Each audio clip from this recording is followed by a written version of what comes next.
아멘. 야 살아있는 하나님을 어떻게 다리오 왕도 알아요. 그것이 뭡니까? 다니엘과 그 세 친구들이 거기 안에서 정말 어떤 그 위협과 그 어떤 그 공경에서도 굴하지 아니하고 여호와 하나님을 섬겼던, 그래서 신앙을 승리를 이끌었던 그 믿음 때문에 이방의 왕들이 하나님 여호와를 경외하는 거예요. 살아계신 하나님을 아는 거예요. 그래서 이렇게 그 신앙의 승리 부분들을 앞자리에다 이렇게 다니엘서 앞자리에다 이렇게 다 모아놨는 거예요.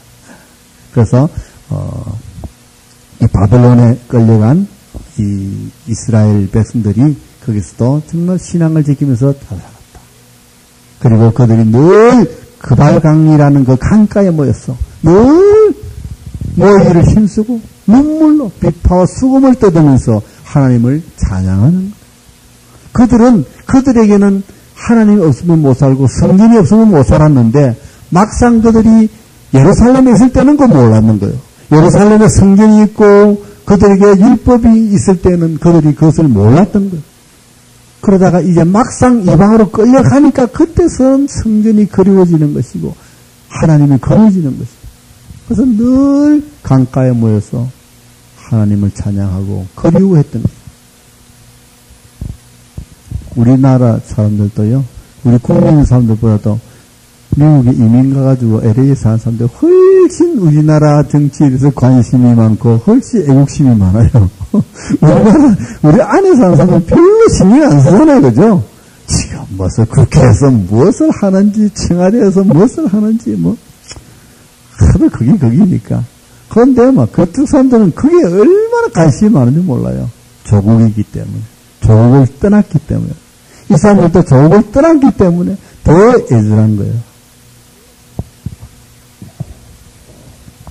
자, 그리고 이제 에스겔서를 통해서 또 하나님이 소망을 주십니다. 소망을.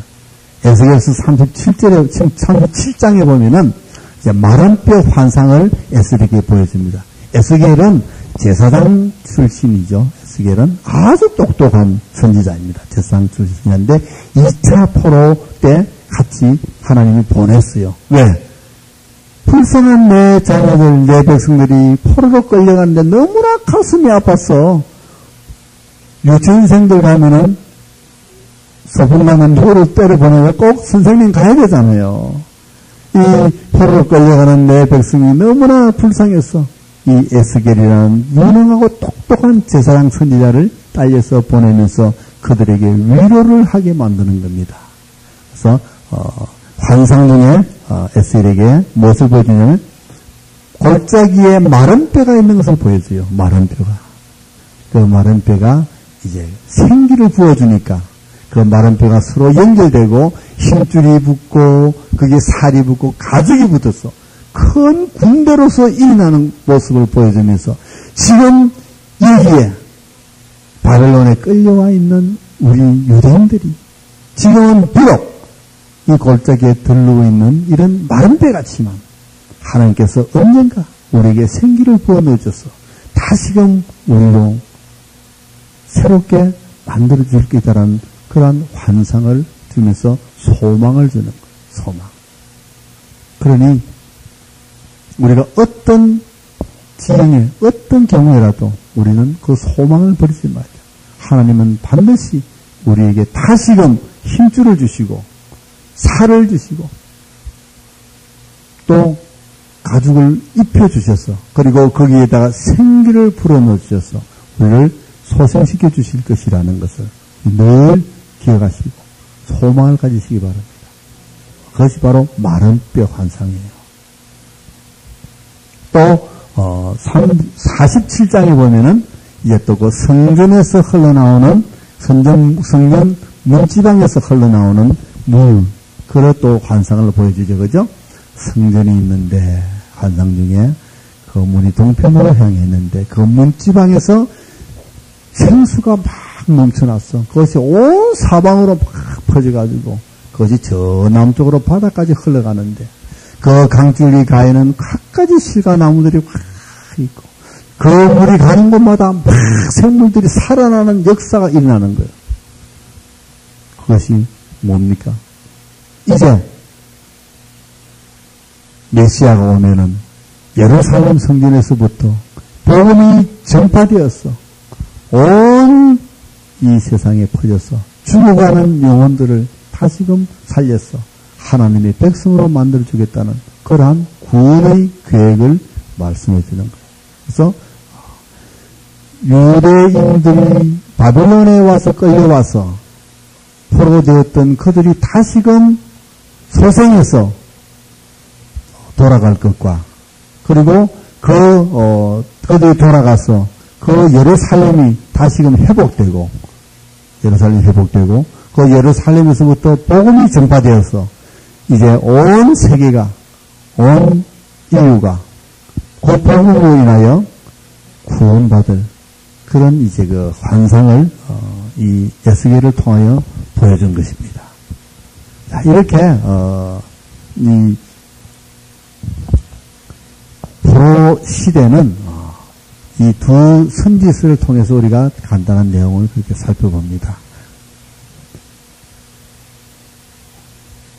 자, 이제 포로 기한을 하는 것으로 오늘 이제 마지막 모든 이 스토리를 일단은 마치려 합니다. 자, 그래서 이제 그러한 바벨론에서의 생활 가운데 살다가 이제 드디어 고레스라는 왕이 바사에서 태어납니다. 자, 제가 그림을 그리면 여기가 이제 지금 바벨론은 여기 바벨을 중심으로 한 이 일대가 이제 바벨론이고 바사는 이 티그리스 동쪽에 있는 이기가 이제 바사입니다. 메데 바사 메데 바사라는 말은 메데와 바사의 두 나라의 이름이 붙은 거예요. 그런데 원래는 이 메데라는 나라가 크고 바사라는 나라가 작습니다. 바사 속국이에요. 바사가 메데의 속국입니다. 그래서 이 바사의 왕이 캄비세스라는 왕이 있었는데 메데의 공주와 바사의 왕이 결혼해서 난 왕자가 바로 누구냐면 고레스입니다. 고레스. 그래서 이 고레스 왕이 이제 자기 아버지 캄비세스 일세가 죽고 나서 이 바사의 왕이 되었죠. 근데 이제 고레스 왕은 아주 유능한 왕이었고 인품도 좋고 참 훌륭한 왕이었어요. 그래서 이 고레스 왕이 이 메대왕은 그러면 자기에게 누구가 돼요? 자기 엄마의 아버지니까 외할아버지가 돼요. 자기 외할아버지인 메대의 왕과 전투를 해서 메대를 이깁니다. 우리나라 같으면 옛날 같으면 우리나라보다 큰 나라가 중국이었잖아요. 그죠? 우리는 그때 옛날 중국에 조그만 속국처럼 돼 있었잖아요. 그런데 우리 조선이 완전히 중국 천자를 죽이고 중국을 통일한 것처럼 이 고레스 왕이 그러한 메대의 왕을 죽이고 메대를 통일해 버렸어요. 그래서 그 나라 이름이 메대바사. 나중에는 이제 가면은 바사. 그것이 현대어로는 페르시아죠. 페르시아.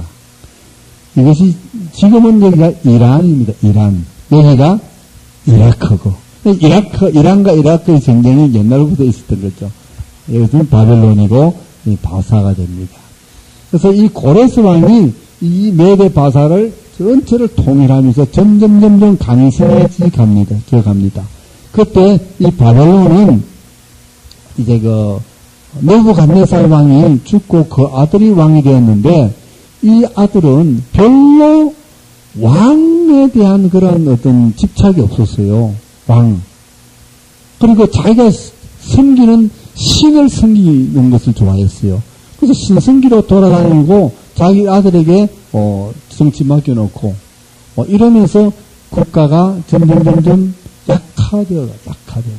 그러다 아까 보니까 벨사살 왕 정치한 나가면서 맨날 그 천명들 모아놓고 이거만 마시고 그죠? 목 운동하고 이거만 하니까 나라가 안 되잖아. 그래서 민심이 떠나가는 거예요. 그것을 떠나가는 거예요. 그래서 사실은 고레스가 이 바벨론을 침공할 때는 이미 거의 민심이 다 돌아와 버려가지고 무혈 입성했어요. 고레스는 바벨론에 무혈 입성. 고레스 가기 전에 미리 장군들이 가서 다 평정하고 고레스는 그냥 무혈 입성했어요. 전쟁 치면서 막 들어간 것이 아니라. 그만큼 고레스는 인품이 있었어요. 그래서 이 고레스가 이제 이 바빌론까지도 통일해서 사실상 천하를 통일하는 거예요. 그래서 이 바사왕국이 얼마나 강대해졌는지 여기 애국과 이 지중해 건너에 있는 헬라까지, 여기도 헬라죠. 이 헬라까지도 전부 다 통일하는 아주 큰 나라가 됩니다. 고레스 왕 이후에. 자, 그래서 이 고레스가 이제 바빌론을 통일하고 나서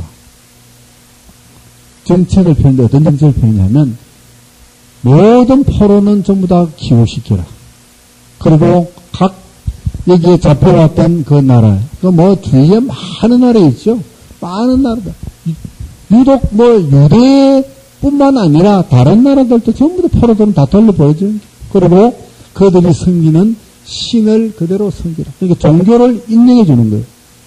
종교 인정해 주고 다 인정해 주는 거예요.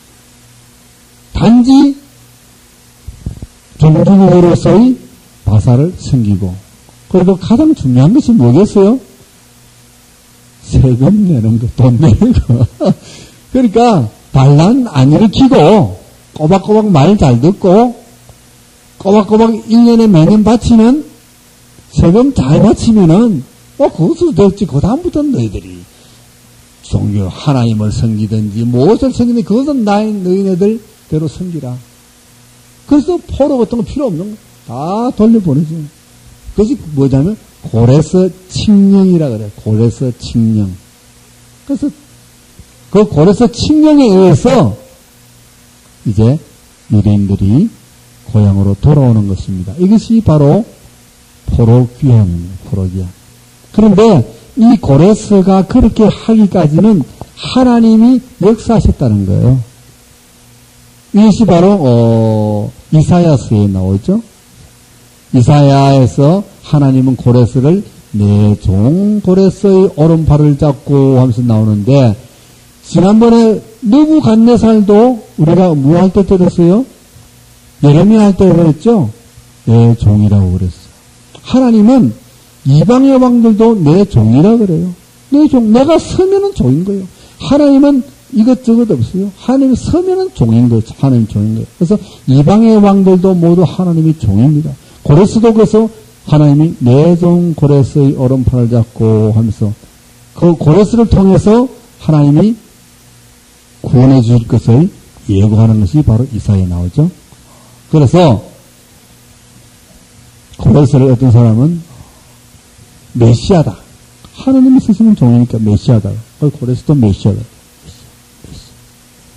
자, 그래서 이 고레스가 그래 하는 것조차도 벌써 하나님께서 고레스에게 그런 마음을 주었어요. 그래서 고레스가 뭐라 합니까? 유대인들에게 이제 너희가 섬기는 너희 여호와 하나님을 섬기고 돌아가서 섬기고 가서 성전을 건축하라 그럽니다. 세상에 정복자 나라의 왕이 피정복자 나라의 그 신을 위해서 성전을 건축하라는 말을 어떻게 할 수 있을까요? 그죠? 하나님이 역사한 거예요. 하나님이 고레스를 쓰는 거예요. 그러니까 우리의 삶 속에서도 우리는 생각지도 못한 사람을 들어서서 우리를 하나님은 도우시는 거예요. 저 사람이 뭘 도울까? 천만의 말씀, 만만의 콩떡. 하나님은 쓰시려면은 왼수도 쓰는 거예요. 하나님 쓰시려면은 신령불량자도 쓰신다니까요. 쓰시는 거예요. 뭐를 쓸지 몰라요. 하나님 마음이죠.